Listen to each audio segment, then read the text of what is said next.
Baik, bismillahirrahmanirrahim. Assalamualaikum warahmatullahi wabarakatuh. Selamat pagi anak-anak, kembali lagi di pelajaran Bahasa Indonesia bersama Ibu Lala Nur Nadila. Nah, untuk pembelajaran kali ini kita akan membahas mengenai teks prosedur. Apa kabar anak-anak semua?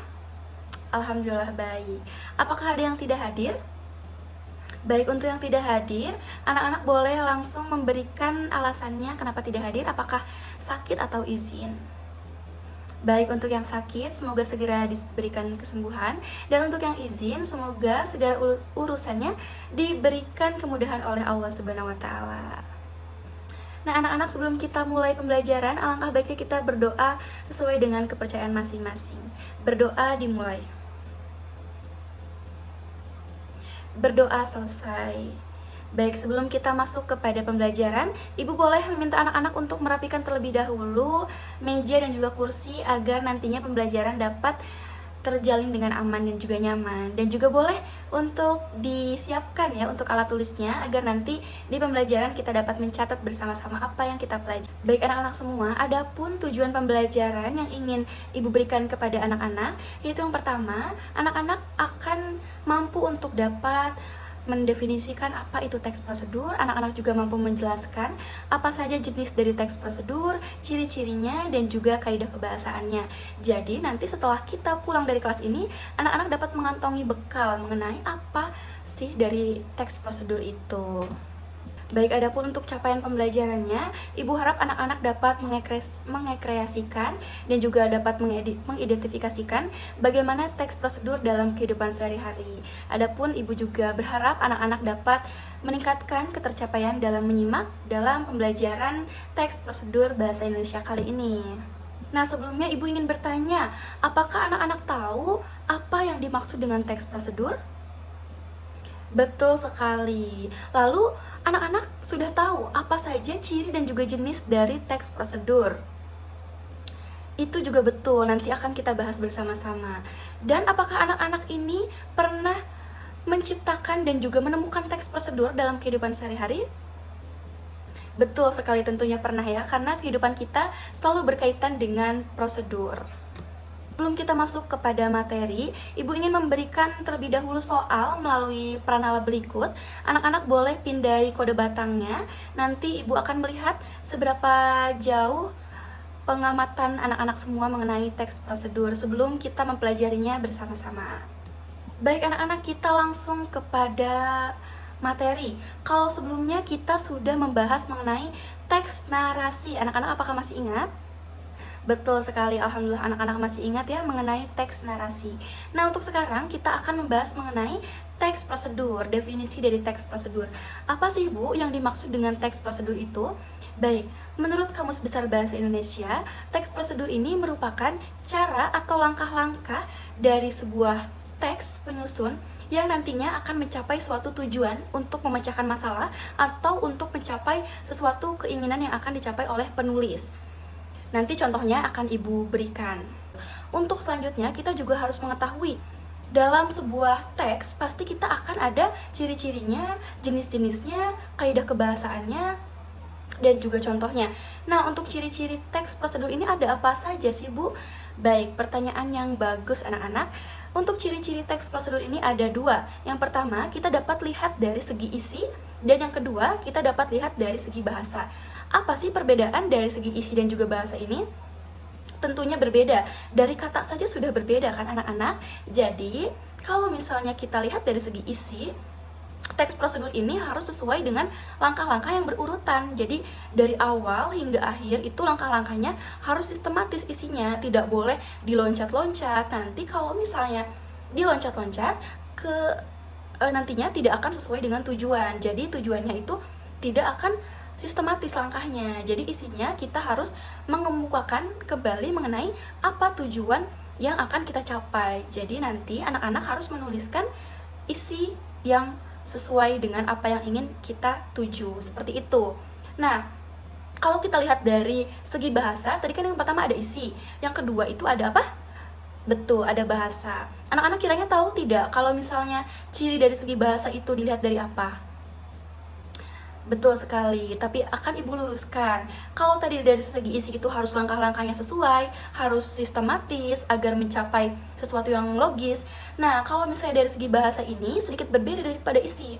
Kalau misalnya bahasa, kita harus melihat kalimat-kalimat dan juga sesuatu yang mengajak gitu, seperti kalimat persuasif, seperti ayo membuat ini, lalu juga seperti masukkanlah sebuah bawang gitu. Terus juga kita juga menggunakan bahasa-bahasa yang nantinya bisa dimengerti oleh pembaca yang akan menggunakan teks prosedur tersebut untuk mencapai suatu tujuan. Anak-anak, tadi kita sudah tahu mengenai apa saja ciri-ciri dari teks prosedur. Nah, sekarang kita lanjut mengenai apa saja sih Bu jenis-jenis yang ada dalam teks prosedur. Anak-anak perlu tahu bahwa dalam jenis menggunakan teks prosedur itu ada 3. Yang pertama, ada cara menggunakan suatu alat. Yang kedua, ada cara memperagakan sesuatu. Yang ketiga, ada juga cara menggunakan sesuatu atau membuat sesuatu. Oke, ingat-ingat ya. Yang pertama, cara menggunakan alat. Yang kedua, cara membuat sesuatu. Yang ketiga, cara memperagakan sesuatu kegiatan. Nah, contohnya apa sih, Bu? Untuk yang pertama, cara menggunakan suatu alat itu, contohnya seperti kita punya kipas angin baru nih, kita tidak tahu cara menggunakannya seperti apa. Biasanya kan itu di dalam dusnya ada buku panduan ya anak-anak. Nah, dalam buku panduan tersebut kita bisa lihat bagaimana cara menggunakan kipas angin tersebut agar dapat menjadi suatu tujuan yang menyalakan kipas angin tersebut. Nah, yang kedua, cara membuat sesuatu. Untuk cara membuat sesuatu ini biasanya kita lihat di dalam bungkus mie instan. Nah, anak-anak kan sering ya memakan mie instan. Nah, itu dalam bungkus mie instan ada cara untuk membuatnya. Itu merupakan teks prosedur yang sering kita temukan dalam kehidupan sehari-hari. Atau bisa juga untuk cara memasak nasi goreng dan sebagainya, itu nanti ada alat dan bahan yang harus kita siapkan. Nah, yang ketiga ini jarang kita dengar. Apa sih, Bu? Nah, yang ketiga ini cara memperagakan sesuatu kegiatan. Kalau misalnya yang tadi itu menggunakan alat, membuat sesuatu, nah kalau sekarang ini berbeda. Yang sekarang ini adalah memperagakan kegiatan. Contohnya, coba ada yang tahu? Betul sekali. Contohnya, cara memperagakan senam, cara memperagakan berenang, menari, dan sebagainya. Itu pasti ada panduannya agar nanti kita akan menjadi perenang yang handal, penari yang hebat gitu. Jadi dalam memperagakan sesuatu juga menggunakan teks prosedur.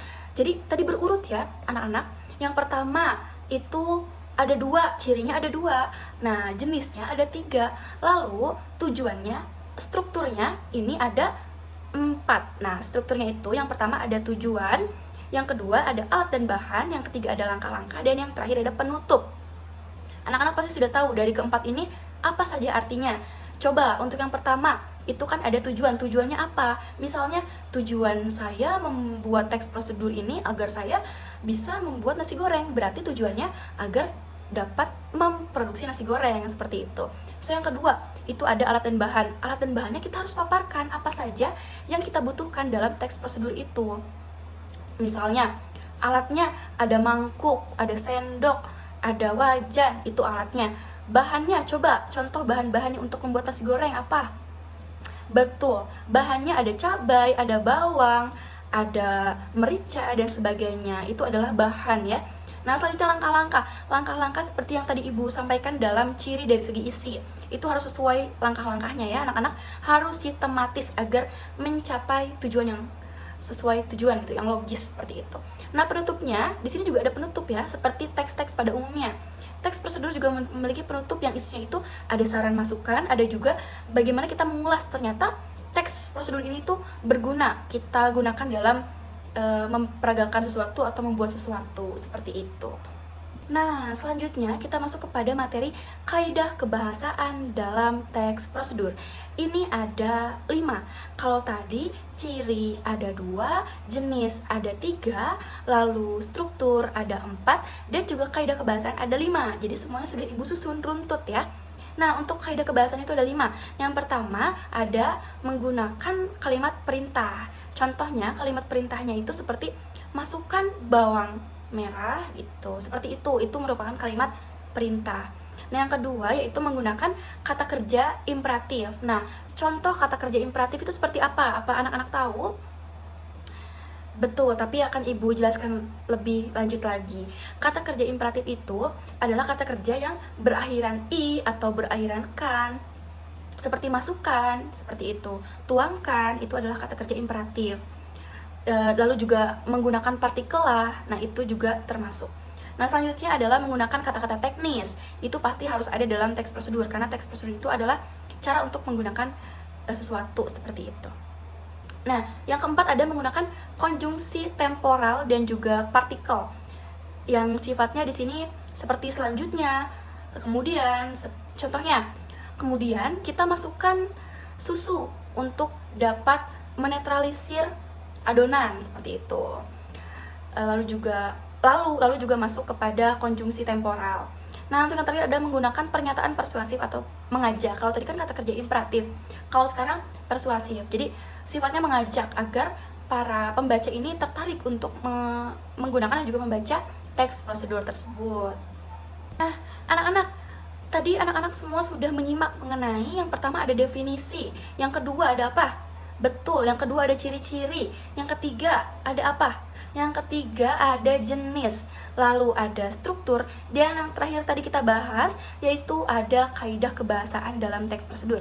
Dan sekarang Ibu berikan contoh dari teks prosedur. Nah, anak-anak harus menyimak ini nanti karena Ibu akan mengajak anak-anak semua untuk dapat memproduksi teks prosedur bersama-sama. Jadi ini untuk contoh yang Ibu paparkan yaitu cara membuat nasi menggunakan rice cooker atau penanak nasi ya untuk bahasa Indonesianya. Ini boleh dilihat ada urutan-urutannya. Nah, anak-anak nanti boleh untuk membaca teks prosedur ini untuk dan dijadikan contoh untuk anak-anak. Anak-anak Ibu lihat anak-anak sudah mulai mengantuk ya karena pembelajaran sudah hampir selesai. Sebelum kita mengakhiri dan juga kita belajar kembali, alangkah baiknya kita bermain terlebih dahulu. Anak-anak boleh ikuti Ibu.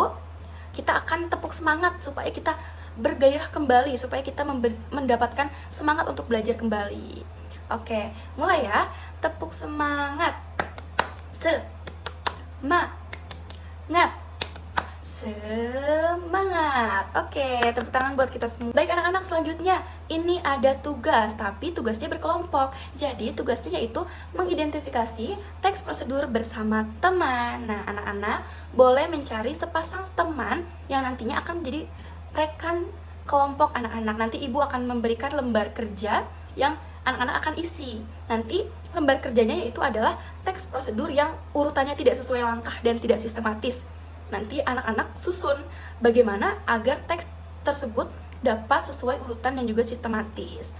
Baik, waktunya 5 menit dimulai dari sekarang. Nah, karena sudah semua, Ibu ingin satu kelompok untuk dapat mempresentasikan dan mencocokkan hasil kerjanya yang akan dipaparkan kepada kelompok yang lain. Boleh? Baik, untuk kelompok 2 silakan maju ke depan dan juga paparkan hasil diskusi dari anak-anak.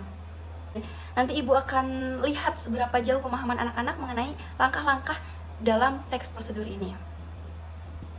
Baik, kita sekarang sudah masuk ke dalam kesimpulan. Apa saja yang sudah kita dapat nih dalam pembelajaran kita mengenai teks prosedur kali ini? Ibu ingin anak-anak mengacungkan tangan dan juga menjelaskan apa saja inti dari pembahasan dan juga pembelajaran kita kali ini. Intinya, untuk pembelajaran kali ini, kita sudah mengetahui mengenai definisi teks prosedur, bahwasanya teks prosedur ini adalah teks yang digunakan untuk dapat mencapai sesuatu tujuan, seperti itu, dengan langkah-langkah yang sistematis untuk mencapai tujuan yang logis. Baik anak-anak, ini ada kode batang. Nah, di kode batang ini anak-anak boleh pindai buka gawai masing-masing, pindai kode batang tersebut agar nanti Ibu dapat melihat anak-anak apakah sudah mumpuni untuk dapat memproduksi teks prosedur dan juga mengidentifikasi teks prosedur. Boleh diisi ya untuk waktunya 2 menit. Sebelum Ibu tutup, apakah ada yang ingin ditanyakan? Baik, cukup ya, anak-anak sudah mengerti mengenai penjelasan yang sudah tadi kita pelajari bersama-sama. Anak-anak, Ibu ingin tahu apakah anak-anak senang dalam pembelajaran kali ini? Senang. Dan apakah anak-anak cukup mengerti dengan apa yang Ibu jelaskan dan apa yang Ibu pelajari? Alhamdulillah mengerti. Semoga kedepannya teks prosedur ini dapat berguna dalam kehidupan kita sehari-hari. Apakah anak-anak punya kesulitan untuk dapat memproduksi teks prosedur? Cukup ya, sejauh ini belum ada kesulitan. Nanti barangkali anak-anak punya kesulitan, misalnya ibu, bagaimana cara saya menentukan kalimat-kalimat yang benar, itu boleh langsung konsultasikan kepada ibu, agar nanti kita dapat pelajari bersama-sama. Nah anak-anak, ini dia yang akan kita pelajari di minggu depan. Jadi anak-anak harus langsung mencari sumber-sumber referensi bagaimana pembentukan dari teks prosedur. Itu sesuai dengan yang tadi sudah ibu jelaskan. Nanti anak-anak harus bisa memproduksi bagaimana cara membuat teks prosedur yang baik dan benar, sesuai dengan kaidah kebahasaannya, sesuai dengan definisinya, sesuai dengan ciri-ciri, jenis, dan juga strukturnya. Baik, tidak terasa kita sudah ada di akhir pembelajaran ya. Jadi sebelum kita menutup pembelajaran kali ini, Ibu ingin kita semua berdoa agar ilmu yang kita serap ini dapat bermanfaat bagi kehidupan kita sehari-hari, baik di dunia maupun di akhirat. Berdoa dimulai. Berdoa selesai. Baik anak-anak, jangan lupa belajar. Terima kasih telah menyimak pembelajaran Ibu. Sampai jumpa di pertemuan selanjutnya. Wassalamualaikum warahmatullahi wabarakatuh.